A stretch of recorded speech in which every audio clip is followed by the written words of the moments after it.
Hello, and welcome to Technically Speaking, a podcast where scientists and engineers come together to chat about a common interest, share knowledge, and satisfy some curiosity.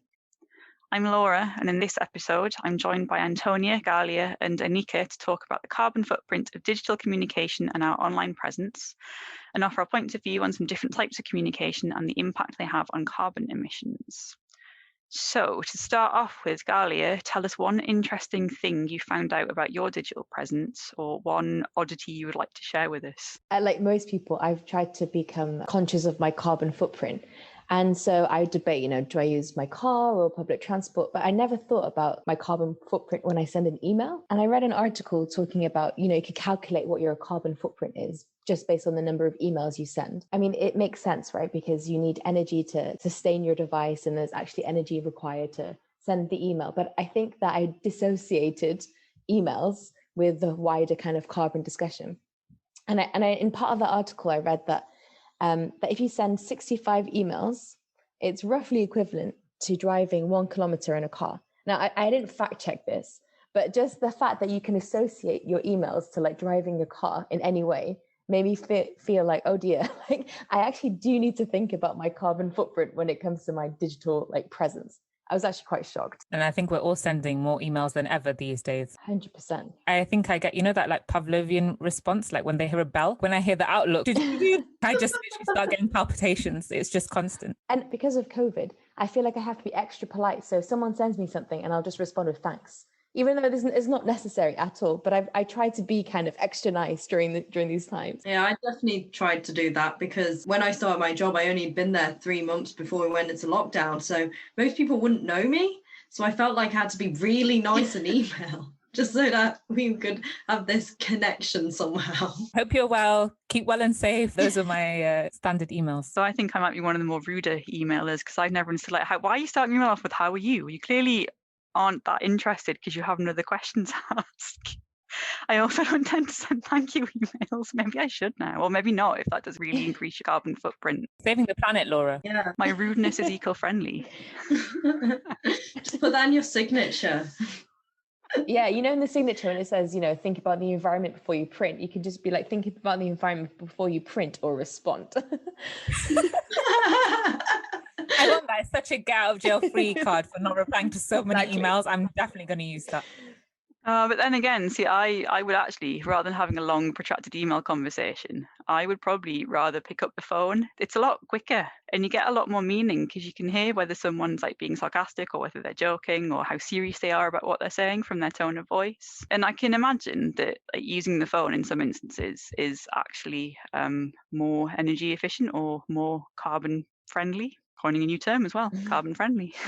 I had read a landline, not that I have a landline in this house anymore, but if I did have one, its voltage requirement and the amount of amps it requires are actually pretty low. So the total power consumption, it's way less than a watt. So over 24 hours, it's a very small fraction of a kilowatt hour. Cordless phone uses 10 times more than a landline in terms of kilowatt hours. I can't really convert that into a carbon footprint because that depends on your energy source. But I can imagine that those numbers compare quite favorably to sending multiple emails throughout a day for a 2-minute conversation maybe. I just hate picking up the phone and speaking to people because I feel like they'll want a response straight away. And with an email, I'm hiding behind my screen. So it's easier for me. It might be carbon friendlier to ring, but I think for my well-being, I still have to write an email. That is true. You do get more of a chance to think about how you want to respond in an email. But I think I overthink it as well because I'm conscious of the fact that people can't hear my tone of voice. So then I'm like, does that sound sarcastic? It's not meant to, but does it? I don't know. I question myself. Aneeqa, what about you? How do you feel about your online digital presence and how that is related to your carbon footprint? In the last year, I have watched a lot of videos, a lot of Pakistani dramas on YouTube, a lot of Netflix. So I was really keen to find out what the impact of watching all those videos was on my carbon footprint. First of all, I found it very hard to get a number. So many different sources had so many different numbers. But in the end, I found a calculator on the International Energy Authority website to calculate the carbon footprint of streaming a video for an hour. And I chose this just because they'd stated what their methodology was and what assumptions they made, which a lot of places hadn't. So you could find out, depending on which country country you were from, what device you were using, what the carbon footprint was. For the UK, streaming 1 hour of HD video is 33 grams on a 50-inch LED TV. But if you use your smartphone, that would only be 6 grams. So it was really device dependent, I found. So there were a lot of other factors, but the device seemed to have the biggest impact, as well as which country you were. So like the world average is 67 grams for a 50-inch TV and 12 grams for a smart. The UK is a bit lower than that. And I guess that's because of our energy mix. We fortunately do rely a bit more on renewables than some other places. But yeah, it varies hugely depending on what device you use and which country. My kind of day-to-day work doesn't require me to look at carbon numbers a lot. And so when I saw things where like grams or kilograms, I couldn't quite imagine what that meant. I didn't know if that's a lot. I had no idea, to be honest. I found it quite hard to like work out how bad I was. Putting into context is really difficult. Like to me, 6 grams doesn't sound that lot carbon. And I watch most of my videos on my phone, or I have stuff on the background, like when I'm working, like I might be playing music, things like that. And is that bad? Should I be using a music streaming service instead of having the music videos playing on YouTube, or a podcast streaming service instead? Would that be better? Would it be a matter of grams difference? And is that really the biggest? Or what if you use radio instead of the internet as well?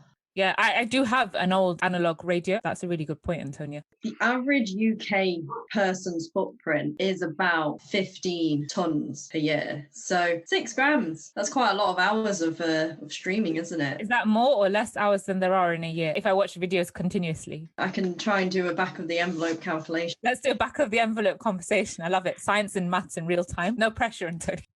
I was trying to do this before we started to check some of my numbers, and I just massively confused myself. And they weren't even difficult calculations. I'm just not used to doing maths anymore, I think.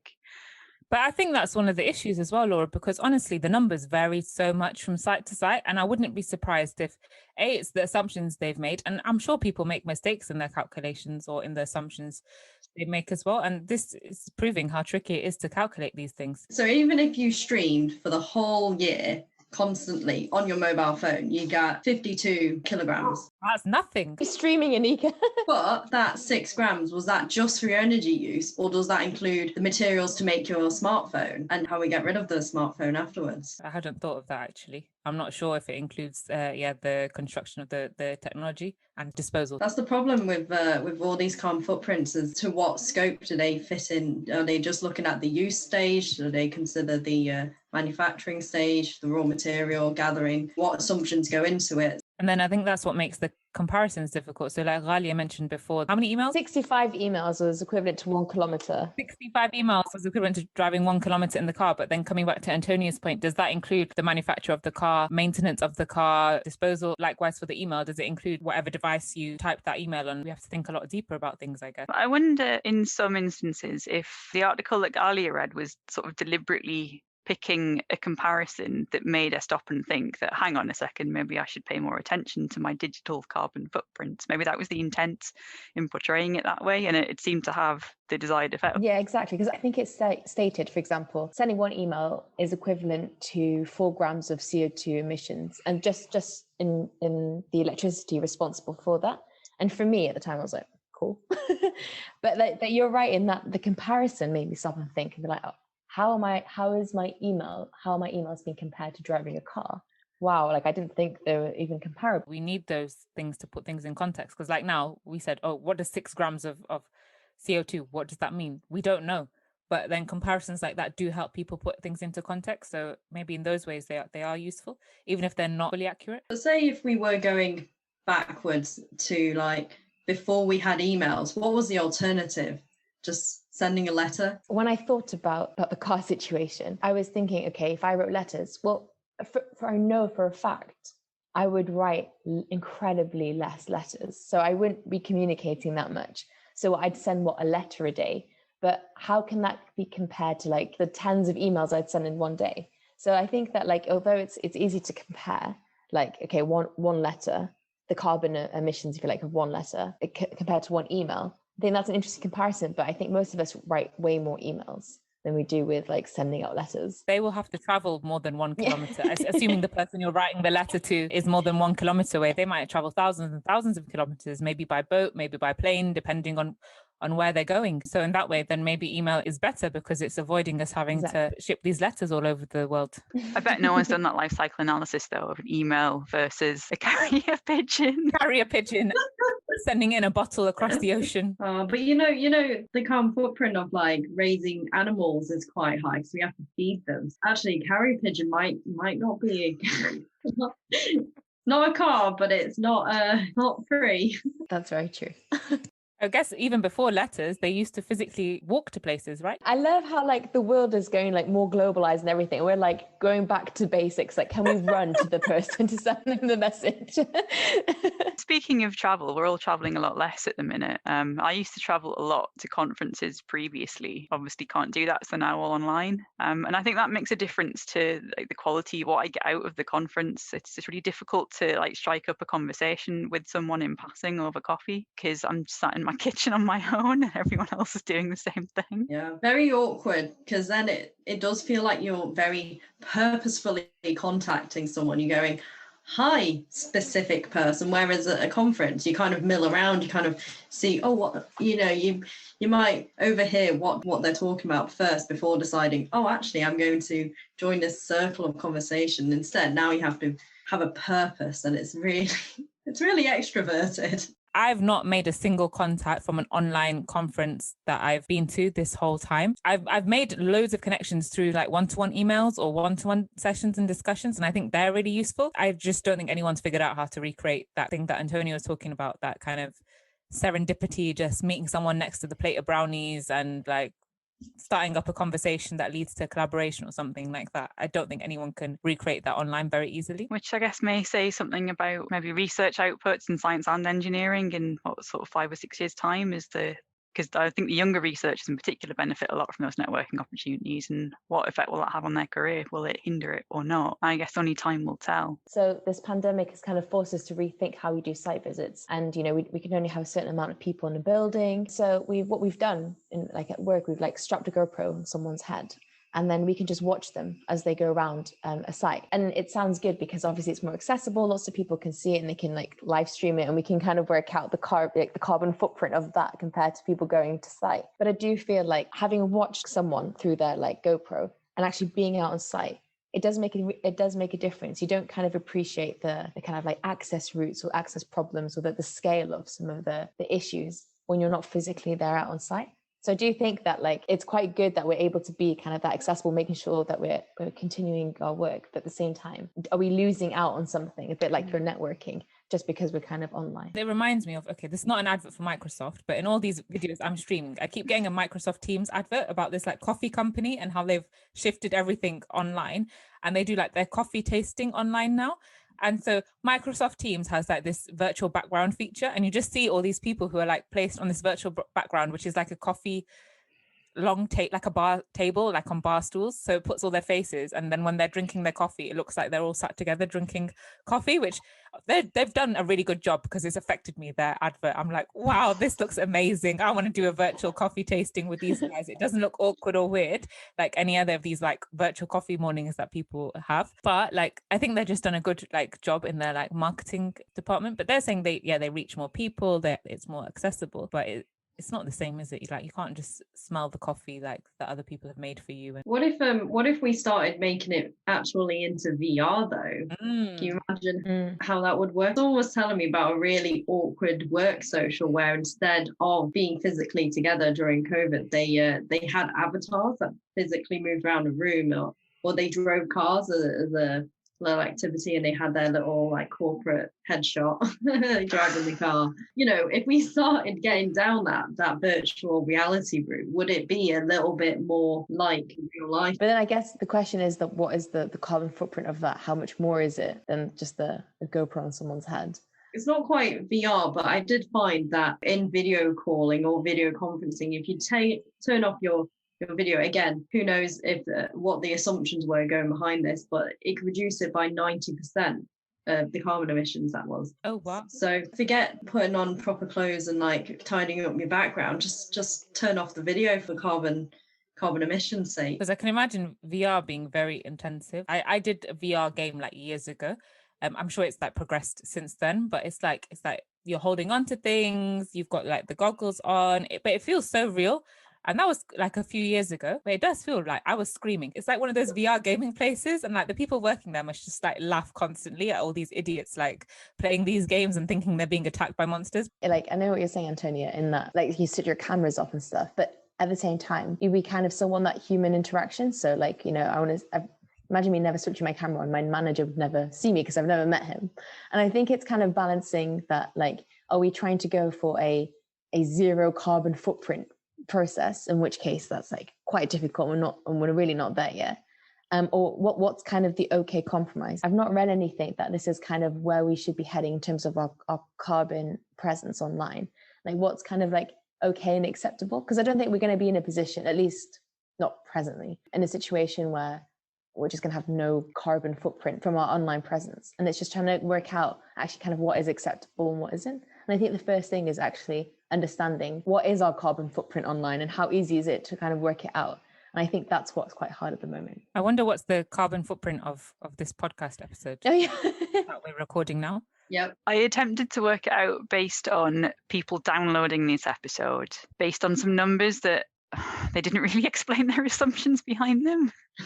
So given that our episodes are typically about 25 minutes long, and they're only about 15 meg, it works out as like a really tiny number of kilowatts per episode. Converting that by an average CO2 emission, which again is probably not all that accurate if it's an average based on different energy sources. It works out with something like 4 grams of CO2 per downloaded episode. So that's pretty small. But again, you're quite right, factoring in that we're all sitting here with our videos on, cameras on Zoom, and then I have to spend time editing the episode afterwards on my computer and then uploading it.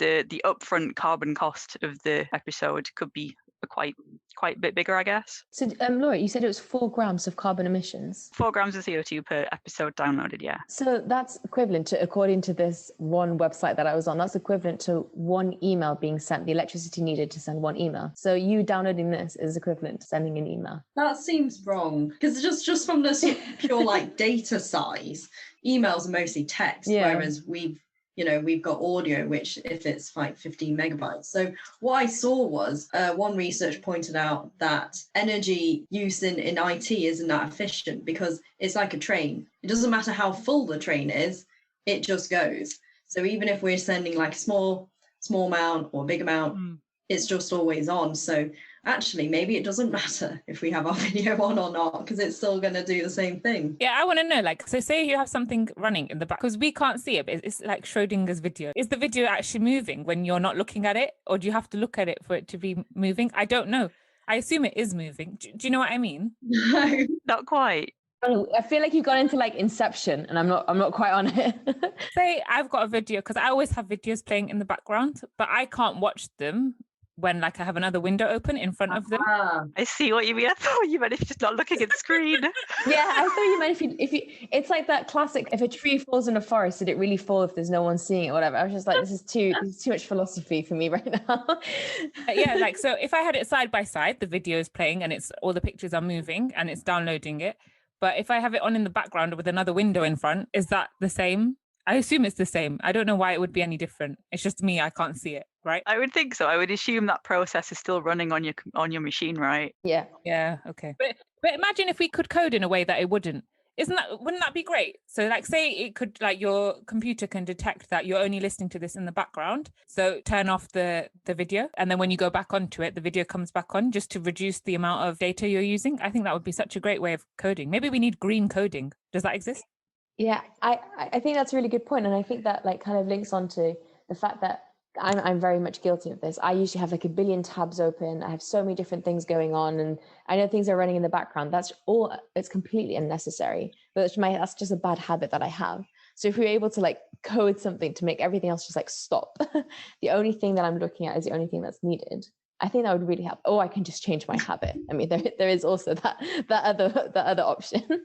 I think mobiles kind of have that built in just because of how much processing power that they have. Like, it just doesn't play in the background. You're like, oh, okay, this app is just closed because I stopped using it for a bit and the battery saver came on. So maybe if we had that but more widely, you know, on computers, we only have 2 eyeballs, but the computer is playing 20 videos at the same time. The worst, actually, adverts that play in the background, right? I hate them. And 4OD, they only play when you have the tab open. So there is this stuff, because I realized, because I've been watching a lot of the OC, I found out it was on 4OD, and the adverts only play when the window's open. If you minimize it so that it can just run in the background, the adverts stop playing until you open the window again. So this technology exists. Channel 4, share your technology. Yeah. Yeah, I used to be able to get an ad blocker for 4 on demand years and years ago, and they kind of found a way around it. Just made me stop using it. I didn't regularly use it until I found out the OC was on there, which shows you my taste in television. It's absolutely trash, but it was nice nostalgia. Yeah, I don't think we should really get into guilty pleasures of streaming media. That's taking a terribly wrong turn. One of the things about adverts in video is on all my social media feeds, I turn off autoplay videos, mostly because if I really want to watch it, I'll click on it, but also because I feel like it's just unnecessarily consuming bandwidth and therefore increasing my carbon footprint. I feel like these have come about because we wanted to save energy. So it's actually quite handy having one use of it, actually having a further use on our carbon footprint. We were talking about putting things in context as well, and we've talked a lot about the carbon footprint of our digital presence, but I suppose it's worth putting that into the bigger picture. So I had a quick peruse on several different websites. My understanding is that every little helps, but it's not that big of a deal compared to a lot of the other industries. I think I saw something about if all of the internet was a country, it was quite a significant country.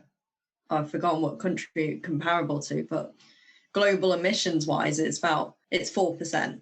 You know, I saw one website that said 3.8%, another place said 3.7. Surprisingly close, actually, considering all the other conversations we had about carbon footprints and how close they are. This one was closer. Yeah, I think what is interesting in our case is that we don't have to wait until, for example, the infrastructure world. We're at a place where we've built a lot of infrastructure. Now we're thinking retrospectively about carbon, like the carbon, embodied carbon, I guess, in a lot of infrastructure. And it's a case now, okay, we're already thinking about this as an issue. So we're only going to be online more and more. The pandemic probably has like rushed it a little bit than what we kind of initially anticipated. So I guess it's like kind of like on us now to look, okay, we're only going to be online more and more. What can we do? Both in terms of our own habits, in terms of like kind of the whole life thing that we were talking about before, like in terms of the infrastructure which we build around it. And I think it's kind of just like taking a bit of responsibility for our actions at the moment and like kind of seeing where it's going in the future. I think that's kind of the way I see it, because the small little things we're doing might not be big, but in the grand scheme of things. But I think if we're all kind of, the whole world's kind of getting more in line, then it's something that we should probably be thinking about. And I think what Antonia said as well before about not just the data transfer, but the whole life cycle of the manufacturing, transport, disposal of all the devices we're using as well. I'm sure if we incorporate all that into the life cycle, that significantly increases the carbon footprint. And okay, you might say, oh, just the data transfer doesn't, it's a couple of grams, but we wouldn't be transferring data if we didn't have all of these devices, right? So it's really important to think of the whole big picture. It sounds like we're all sort of agreed that our digital footprints actually don't contribute a massive amount to our entire carbon footprint, but it's still something that's worth thinking about. And if there are ways that you can reduce your carbon footprint from your online presence, then maybe you should.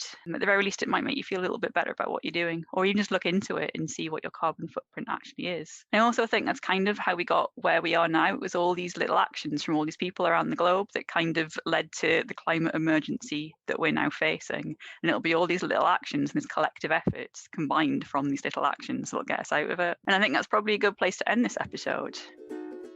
The views expressed in this podcast belong entirely to the person that said them. They do not represent any industry or organisation. If you enjoyed listening to these views, it would really help us out if you could rate us, leave a review and tell a friend. This podcast was sponsored by no one, but if you're interested in funding us to continue to have frank discussions about science and engineering, please get in touch.